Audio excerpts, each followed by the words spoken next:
sababu ya muda tulionao, remain with 40 minutes, 5 minutes past 17. I want to use the 40 minutes if possible. Then we shall be blessed. Hallelujah. Hallelujah.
Friends, a time like this, I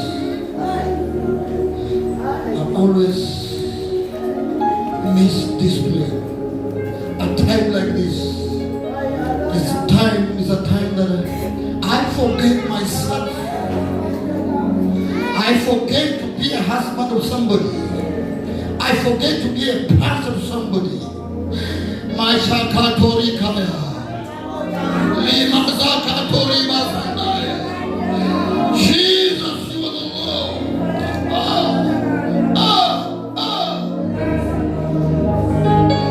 You came for my life. Friends,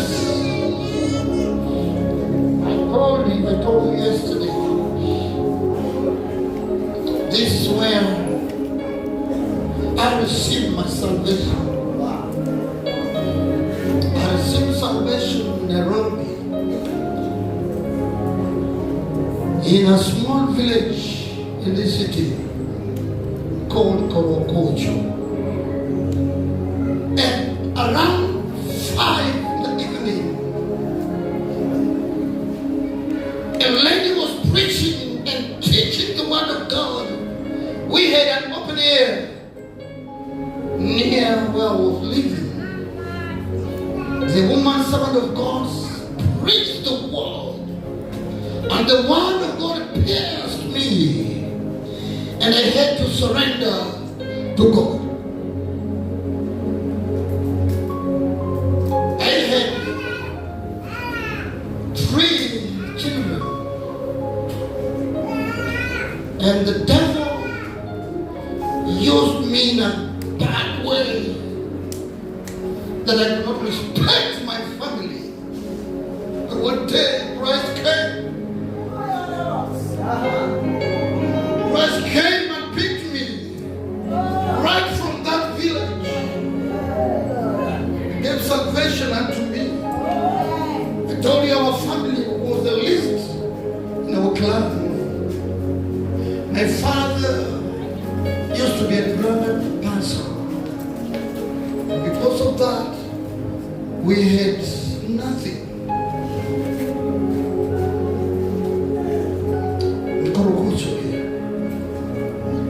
But thank God, because God always have his people.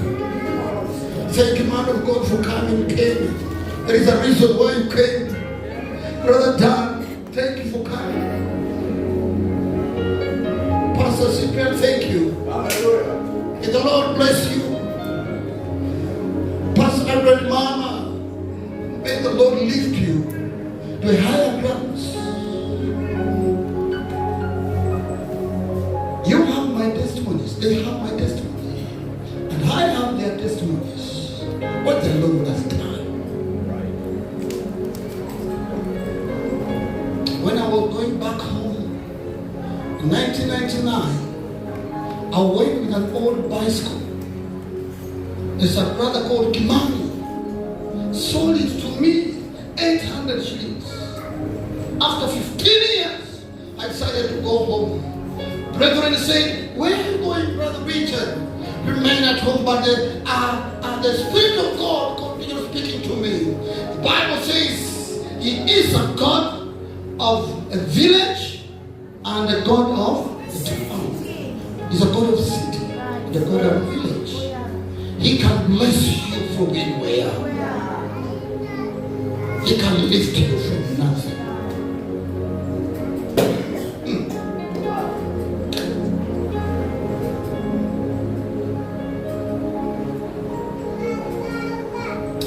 Don't worry, I will still use my time well. When I serve God, I don't remember many things. Praise the Lord. One day I was dancing. We had a crusade, a powerful crusade in our area, and I was leading the team. And we were dancing, vigorously dancing. My children are there, my daughters are there, but I'm just dancing like a stupid person. Dancing, my wife is there, but I was dancing. One old lady said, one of our pastors, I'm sending you to go and ask Pastor Richard, ask him, must he dance like that so that we may know there is God?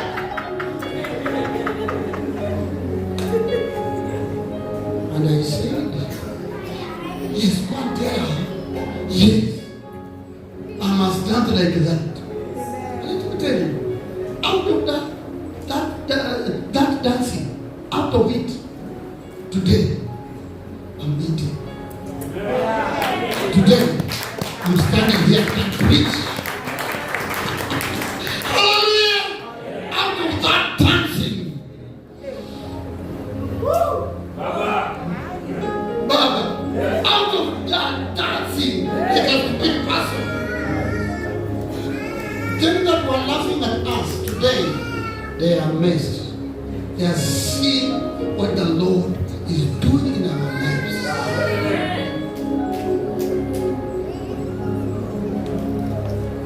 When you are called,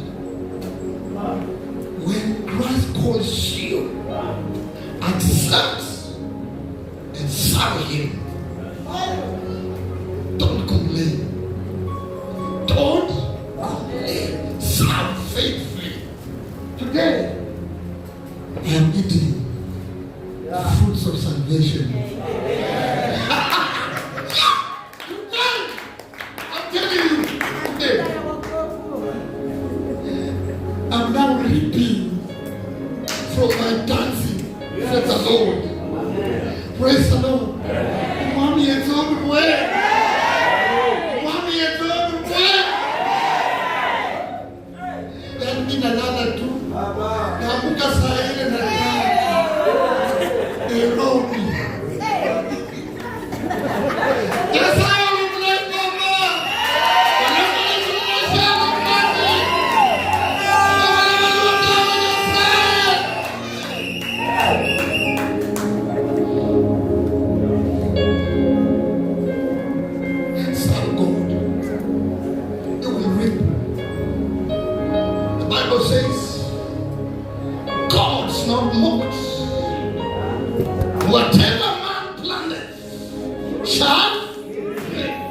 Galatians chapter 6 verse 7.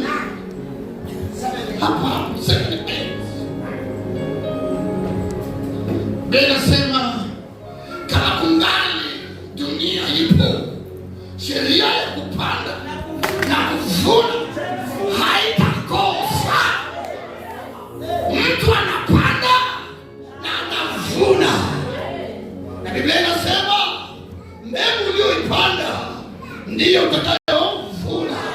Hauwezi panda maragwe na ukavuna mihogo. And you must wait according to the seed that you have planted. If you plant cassava, you wait for 1 year.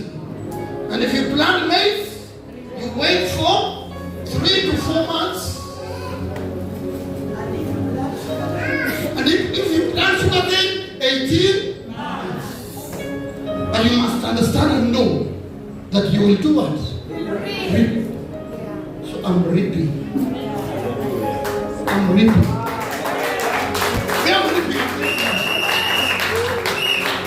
I'm reaping. Can you say? I'm reaping. Hallelujah. Bwana asifiwe. Niko hapa kwa sababu nachukuliwa na gari Bwana. Basta sema nachukuliwa na gari. Kutoka kwa nyumba, nalengwa kwa utumba. Niko naenda industry Bwana. Nikifika pale wananiambia wewe, una kazi, rudi nyumbani. Rudi nyumbani utakuja jioni. Hapa Kenya Africa is around Baraka. Baba dogo.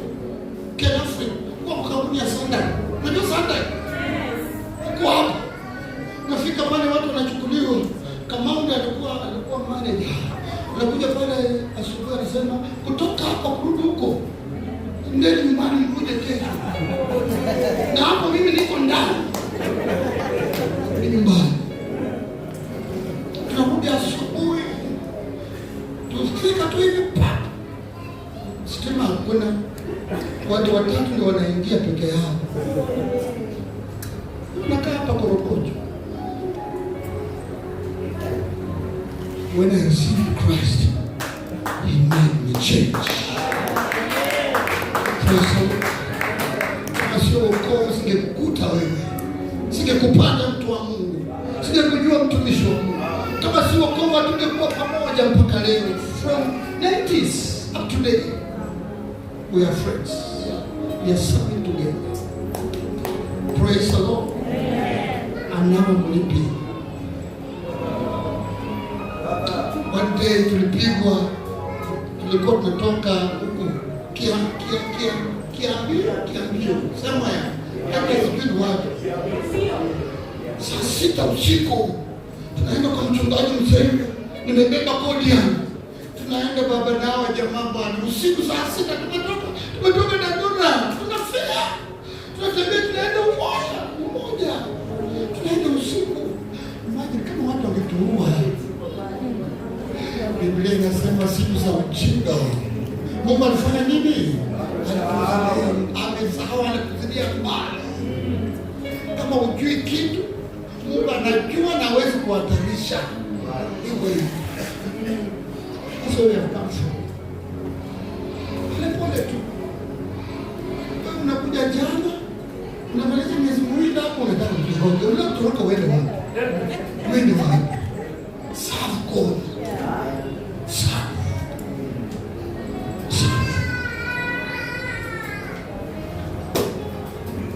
Of Jesus Christ in the world. Pastor asante pamoja na mama. Sema jana na narudia. Pia uongozi wa kanisa hili asanteni sana. Kuruhusu nami pia nipate nafasi hapa. Asante kunishughulikia vizuri. Nakunywa chai mpaka naiacha. Chai ya maziwa nilikuwa naenda Madhari. Baba, nimekaa kwa nyumba kuna kazi, kulikuwa na baba yangu ukoo, Korokojo namba 10. Madhari namba 10. Huyu baba alikuwa na duka. Sasa mimi nikiingia najua nataka nini? Chai. Anasema, chukua nusu mkate hapo. Chukua mduba, paka mkate ukuni. ninakula. Napewa shilingi 10. Ilikuwa ya noti. Pande Kenya bus nirudi Korokocho. Mimi ninaangalia kienda kazi na uweka 10 kwa mfuko. Paka Korokocho. Kiingia pande kikombe ilikuwa kana kule ndani, kombe strong, chai without maziwa. Kikombe inakaa namna gani? Miaka yote mimi nilikuwa sipendi chai maziwa. Ndani ya kikombe inakaa kama hivi. Na hiyo kikombe ilikuwa plastic. That's the lives that we have lived. Today I can drive my own car.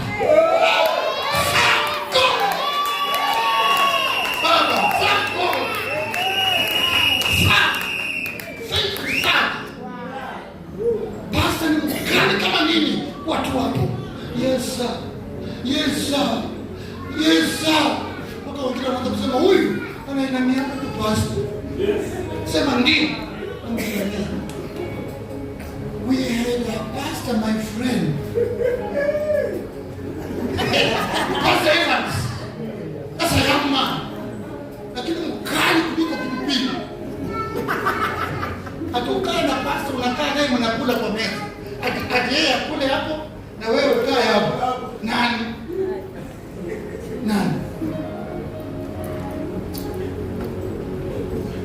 Ndio saizi ufanyeni mzaa tu. Watu wanapimia pasta hewa. Watu wa sasa wanataka kupimia pasta hewa. Ni kama sasa kwa kali kama nini? Na sasa wengine angeniita peke yangu. Ambia Maria sana, bebe na kama. Adopunji. Na kaba. Anaanza tukimchezo. Unajua neno la Mungu wapendwa, neno la Mungu ni ngumu. Kumbe anatafuta, kuna mambo anatafuta. Ukitoka hapo saa 2 usiku, nakimbia narudi phase 4. Kimbia naenda pole mpaka phase 4. Ni Kitaramariko. Phase 4 huko kwa gorofa. Kwa hivyo hakuwa na gorofa baba. Alikuwa kwa nyumba katika kubondeni huko chini. 700 ikanishinda kulipa bwana. Sasa nimeinuliwa kutoka Korokocho 250. Sasa nakuja kwa 700. Tena nilishinda. Na nilikuja nikufunga kanisa italipa. Hawakulipa. Baba. Jamani.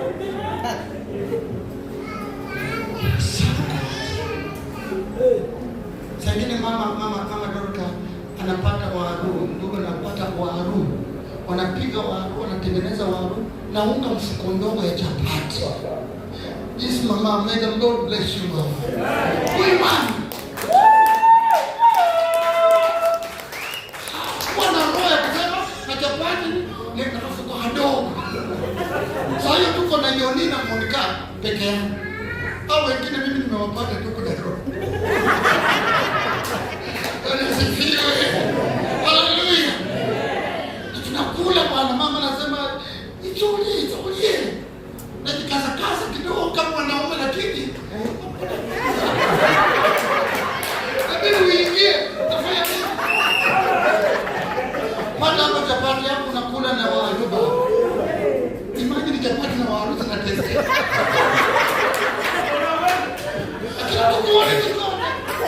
No, baba anaenda ilikuwa tushibe.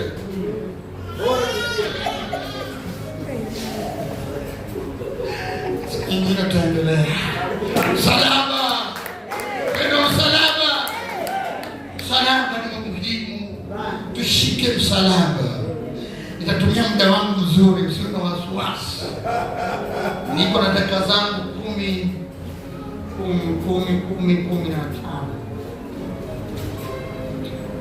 Yesterday, I was talking about the power of Jesus Christ, the Word, and I said more than 2,000 years, a man appeared on the earth, a man appeared at the scene of the history, and I said he was born into the world and grew into manhood just like every other person. But he was not just an ordinary man. The Bible says in Luke 1:26 onwards to 35, the Bible calls that a virgin conceived by the Holy Spirit to bring him to birth. And I said, this person, his name was Jesus Christ. And he came to the world for a purpose. Praise the Lord. Amen. And I said some 5 purposes. That's number 1, he came to rescue mankind from Satan's power, according to Luke 19:10. That he came to seek that which was lost. And I was among the people who are lost. And when Christ came, he came to seek me. When he called me, I accepted Christ. Praise the Lord. And number 2, he said, he came to give his life as a ransom. We were to die, but Christ came and he died for us. He was counted as sinner on our behalf because it is us who are sinners.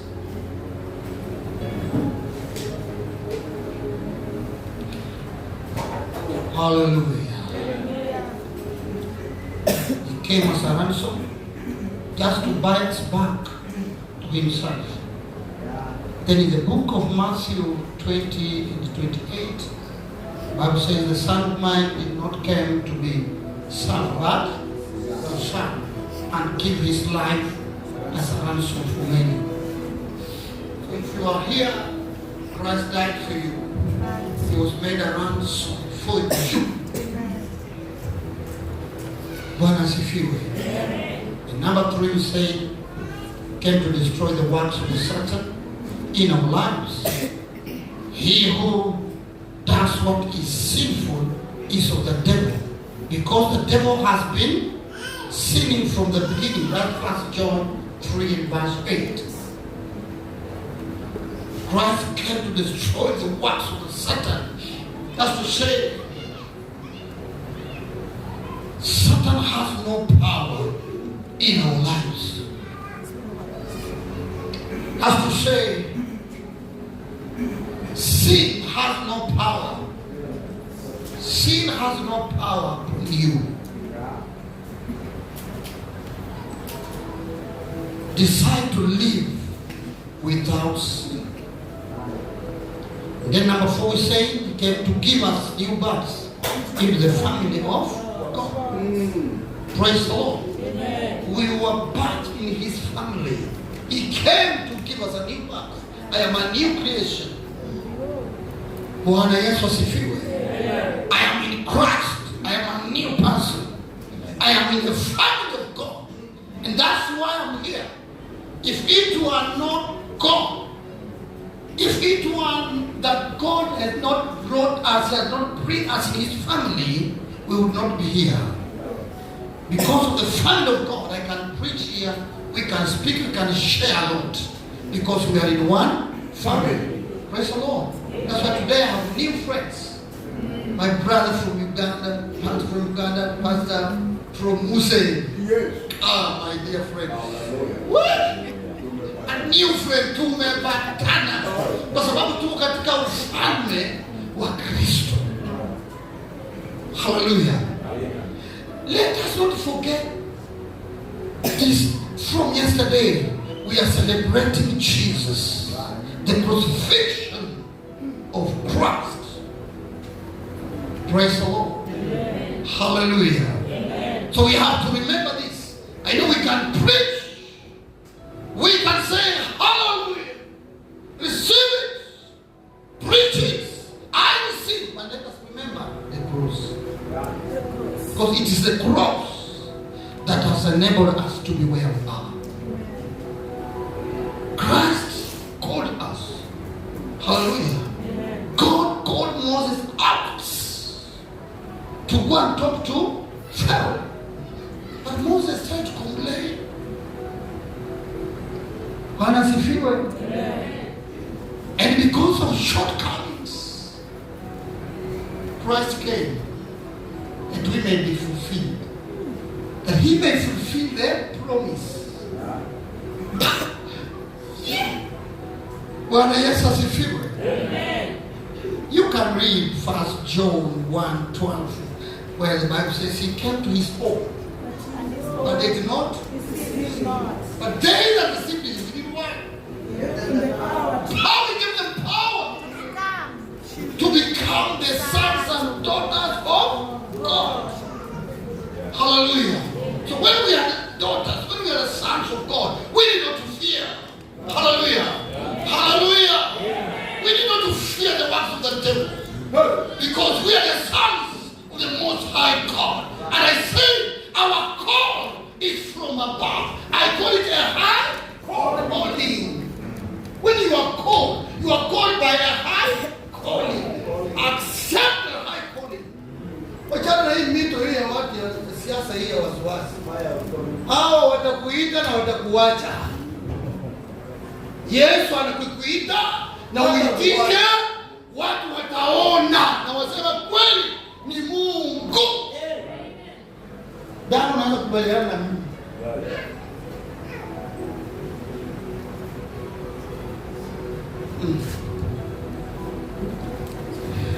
Then number 5. Tulikuwa tumefika number 5 kwani? Number 4. Number 4, so number 5. Christ came to give us 10 minutes, to give us eternal life. The reason why he was crucified, the reason why he resurrected, it is to give us eternal life. Hallelujah.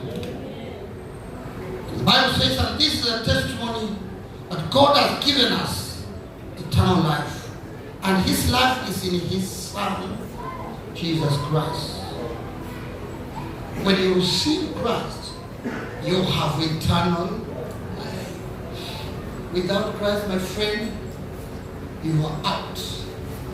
It is Christ. It is receiving Christ, not feeling the church. Not being a friend of a pastor. Not being my friend. Hallelujah. Bwana Yesu asifiwe. Hallelujah. It is having Christ within you. Hallelujah. And the life, and this eternal life, is in Christ Jesus. Then number 6, he came to restore our fellowship with God, God the Father. He came to restore our fellowship. Mwanadamu alikuwa ametenda dhambi, akapungukiwa na utukufu wa Mungu. Hakuna vile tungeweza kumfikia Mungu kama Yesu hangekuja. Uhusiano wetu, our fellowship na Mungu haingekuwepo. But when Christ came at the cross, he restored us. He restored our fellowship with God the Father.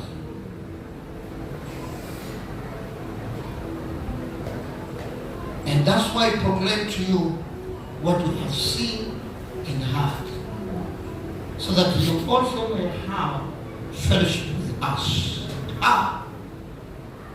Bwana Yesu asifiwe. And our fellowship is with the Father and with his Son, that's Jesus Christ. He came to bring us back. He came to bring the fellowship back. The fellowship which was not there, Christ came to bring it. Hallelujah. Hakuna mwingine angeweza kuleta uhusiano wa mwanadamu na Mungu. Damu ya kondoo haingeweza. Damu ya kuku haingeweza. Hallelujah. Damu yake yeye mwenyewe.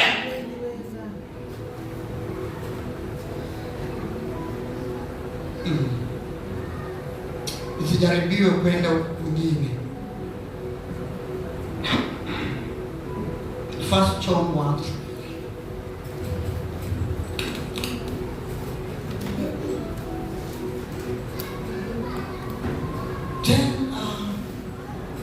Tunasema basi kwa nini akaja huyu Yesu? Amekuja kutuonyesha kwamba Mungu yuko jinsi gani. Biblia inasema kwamba alizaliwa katikati yetu, akakaa katikati yetu, tukamwona kama mwana wa Adamu, akakula akakunywa kama wanadamu wa kawaida. Bali alikuwa anataka kutuonyesha Mungu yuko namna gani. When you receive Christ, you receive God. Bwana asifiwe. Hallelujah. The power of Jesus around the world did a lot. Bwana asifiwe. Hallelujah.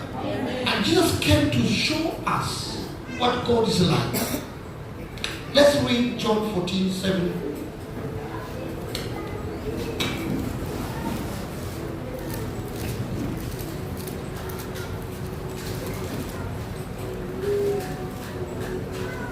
Hallelujah.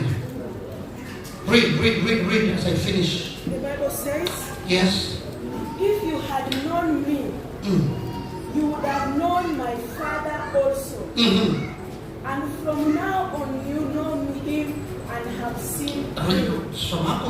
And from now now you know. If you had known me, you would have known my Father also. Kama ungelijua, ungekuwa umejua baba yangu pia. And from now on, na sasa kuanzia sasa, you know him and have seen him. Mnamjua na hata mmemuona. Na imagine hapa anaongea na wanafunzi. Ina maana anawaonyesha baba ni nani. Baba ndio huyo ambaye amesimama mbele. Mungenijua mimi. Kama mungemjua yeye, mungenijua mimi. Maana amesimama mbele. Sasa Kristo alikuja kutuonyesha Mungu ako vipi na ni nani. You will read up to verse 17. Utaendelea kusoma mpaka hapo mbele. Bwana Yesu asifiwe. Hallelujah. Verse 8. Ndio. Philip said to him, Philip akasema, Lord, Bwana, show us the Father, tuonyeshe Baba, and it is sufficient for us. Hallelujah. Bwana asifiwe. Tuonyeshe Baba, na itatutosha. Na akauliza, Jesus said to him, ndio, have I been with you so long, nimekuwa hivi sana, and yet you have not known na me? bado hamjanijua? Philip, Philip, he who has seen me has seen the Father. So how can you say, show us the Father? sasa Bwana wewe, Yesu amekuja kutuonyesha Mungu ni nani kwetu na anafanya nini. Bwana asifiwe. Nguvu ya Kristo amekuja wewe kutuonyesha kwamba Mungu ni nani. Jesus came to show us what God is like. Praise the Lord. Umefika 11. Verse 10. Do you not believe that I am in the Father, and the Father in me? The words that I speak to you, I do not speak on my own authority. Praise the Lord. But the Father who dwells in me does the works. The Father who dwells in me does the work. That to say, the Father is in me, and I am in the Father. So he is the Father. Bwana Yesu asifiwe. So Christ came to show us the Father, and he is the Father. Asante Mungu, asante. So Christ came to show us who is God. Bwana asifiwe. Hallelujah. Hallelujah. He showed us God's love. He came and showed us God's love. This is how God showed his love amongst us. He sent his only begotten Son to show how much he loves us. Bwana asifiwe. Akatoa mwanao pekee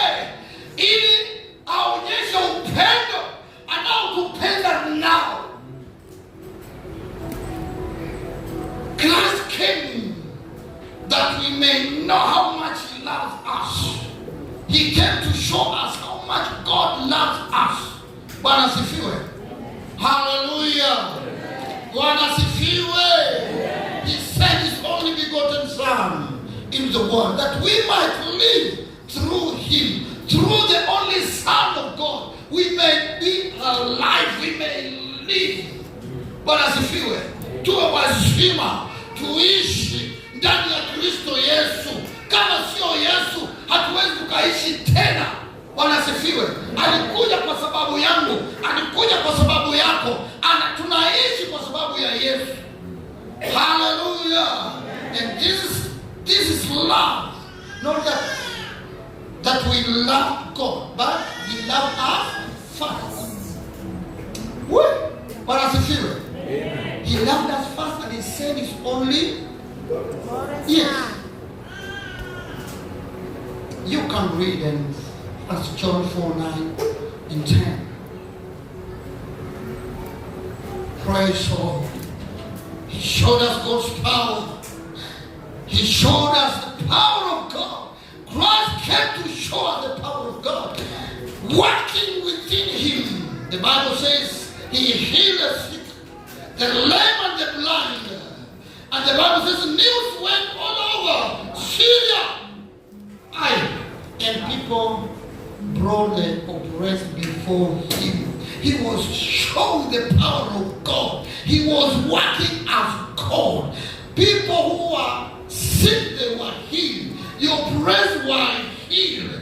God had all the power working through Jesus Christ. Now, wakati Musa anasema kwamba mimi sisikii, siongei, kivumizi, tararara. Mungu anamwambia si mimi ndio niliumba bubu wote, misiwi wote. Alafu tunakuja hapa in Matthew 4:24 and John 9:1-7, tunaona what Christ was doing, healing the deaf, healing the sick, the blind receiving their sight. That's the power of God working through Jesus Christ. Christ that you have received. Do not be worried. You have a Father. You have Christ. The Bible says when He calls you, He gives you power. He sends you. When Christ calls you, He will work for you. Make sure you are going under His power. Praise the Lord. Bwana Yesu asifiwe. He cast out evil spirits. And Jesus healed many who had various diseases and drove out many demons. Mark 1:34, Mark 5:1-17. Christ did a lot of work. God was working through Jesus Christ unto us. Praise the Lord. When He calls you, He sends you. He called the disciples that He might be with them. And after that, He sent them to accomplish His main purpose. Bwana sifiwe. Hatujaitwa tukae kanisani. Hatujaitwa tukae hivyo tu. Tumeitwa tuweze kuondoa, kuleta watu wa Kristo, ku make sure kwamba makusudi yake Mungu inafika. Bwana sifiwe. Hallelujah. We are called by God. Let us accept and let us go and serve God together. Bwana Yesu asifiwe. Let us partner with God in His purposes. Hallelujah. We can preach, we can do everything, but let us partner with God in His purposes. When you are called, accept. Don't believe it. Don't believe it. Accept, and God will send you. May the Lord bless us all. When He calls me, I will answer. When He calls me, I will answer.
Father, we thank you because you are our God. Let your name be glorified once again. God, when you call us, we will accept. Father, you've called us and we accepted. Help us with your grace. May your name be glorified. Add us more strength. Add us more favor. Add us more favor and strength. Father, we give you praise.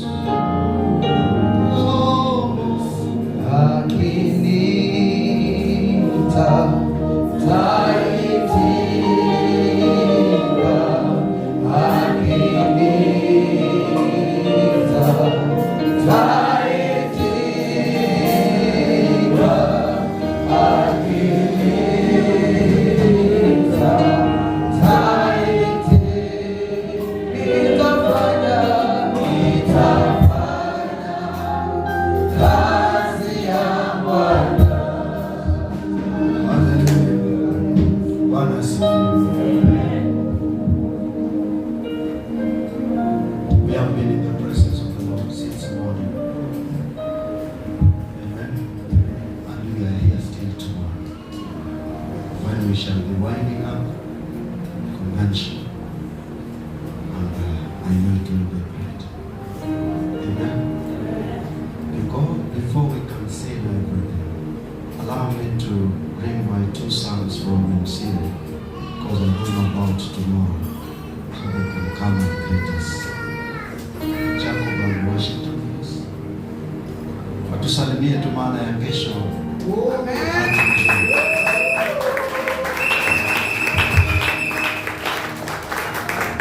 Salimia tena kukumbusha majina. Amen. Bwana Yesu asifiwe. Amen. Praise God. Amen. Wachungaji, Bwana Yesu asifiwe. Amen. Waimbaji, Bwana Yesu asifiwe. Amen. Wote kwa ujumla, Bwana Yesu asifiwe. Amen. Mimi namshukuru Mungu, niseme ni asante kwa kufika mahali hapa tena kwa ajili ya kujumuika na nyinyi katika hii ibada. Ningeomba tu Mungu azidi kuwalinda, Mungu azidi kuwainua, Mungu azidi kuwabariki, kwa maana yote anayatenda ni makuu katika maishani mwetu. Mimi kwa majina wananiita Washington Fadil, tatu ni Andabo. Washington Fadil Andabo. So naweza angalia rais gani rais kwako, naweza nita hivi, na Mungu awabariki.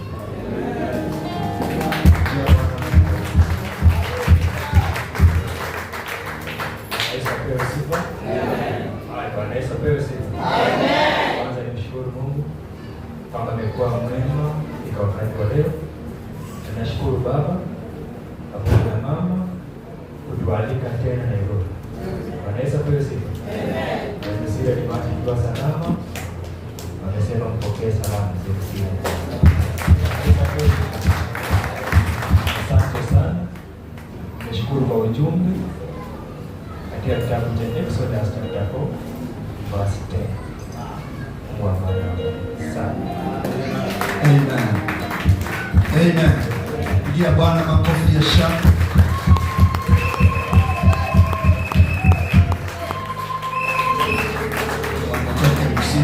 Na unisaidie pia kuomba ya kwamba kanisa lisimame kule. Nikikuita kwa crusade kuja, whether nikulipe ama nisikulipe, kuja mwenyeji. Amen. Una fare please, hata kama nikutembea mwanzo mapema, tembea kwa kuja. Amen. Tunaweza kuwa naye mwezi wa 5 hapo, kama watoto watakuwa wako half term kidogo, mid term kidogo hapo. Amen. So endelea kutuombea ili tufikie pale. Hatujaitwa kukaa hapa when he calls. And even the name itself inatushtaki. Hatustahili kufanya nini? Name peke yake inatushtaki. And we are not called to stay here. So we shall be moving by the grace of God. Amen. I wanted us to wind it, and as we wind it, waiting for tomorrow, we must leave it at a hanging place so that we begin from there. We don't need to seal it so that we tunashika vile kuanzia. So tomorrow we shall be hearing so many preachers, even the pastors of this house.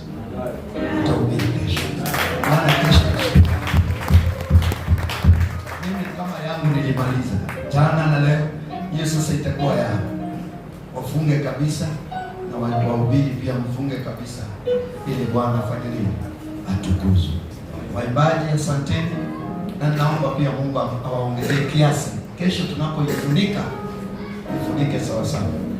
Kuna wale wataenda kanisani mwao, na mjaribu mrudi mapema, na hata ikiwezekana mkuje tu. Thank you. Hata msiende, mbakie tu. Amen. So that hii tumalize. Hakuna nyumba ya Koronkoi na ya huku. Yote ni ya Mungu, right? My elder so usenge umewacha. Baba, Shatale umewacha. My pastor, UPC Uganda umewacha. Let's sacrifice. Hata sisi tutawacha. Amen. Hata sisi tutawacha. Alafu tuingie sisi wote pamoja. So the pastors and the leaders of this place will be preaching tomorrow because it's their day. And then the visitors will come in. Amen. So I'm expecting Pastor Moses. That's why I'm checking on the phone. Alichelewa kidogo kutoka, but I know maybe he's in town. When he comes tomorrow, he will join us. Atamega mahali atakuwa amengea. Amen. But for now, I want to leave the mwenye alikuwa anaongoza mkutano na kikundi ya nyimbo hapa. Mkitaka kucheza mpaka saa 2. Hapo sawa. Okay. Mkitaka kulala hapa mkicheza. Amen. Lakini mjue nikiepesha wageni watakuwa wameenda kufanya nini?